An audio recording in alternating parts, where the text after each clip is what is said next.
ka na ano? Para sirahin kami at makugulo sa mga kapitbahay dito. Kapitbahay, puno na palayas kami nga dati, wala ka nagawa, di ba? Hindi mo nga kaya harapin yung tenant eh. Ay, yung landlord eh. Kasi sinisiraan mo rin ito sa mga Sinisiraan? Tangin naman matumukhang bumatino yan. Itsara mo kasi sarili mo. Kasi hindi naman ano yung sarili mo. At least hindi ako nakakaperwisyo sa inyo. At hindi nakakaya sa kapwa-tao. Kaya nanahimik yung mga batang yan. Wala akong pake, hindi namin kailangan opinion mo. Ano ka? Oo na. Ako, respeto ko rin lang Sabi sa'yo. mo eh. Hindi mo. Sabi mo. Ako, adik. Oo na. Mas ka. Mas adik ako, lalakero ako, ano pa? Sabi mo Ano na. pa? Alam mo na yun pala. Puta ako. Ano pa? Mayaman kayo. Yun na yun. Pinulot mo ako sa club. Ang taas na ano mo.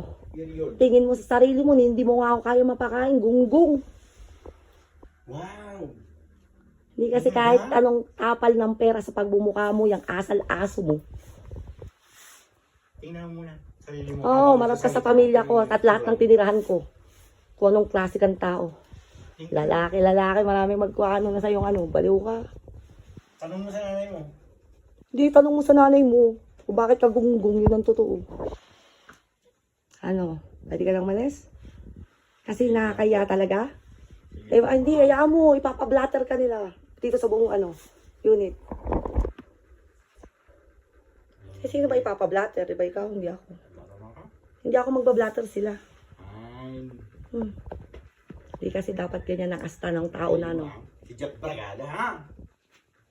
Nanahimik na matagal. Matagal na namin kinalimutan sana yung taong yan. Hindi na lang sana namin no.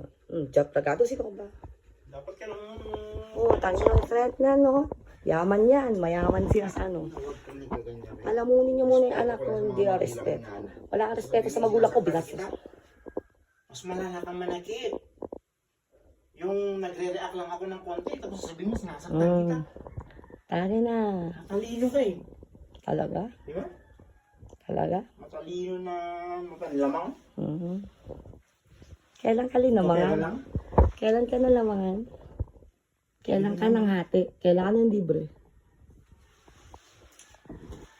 Oh.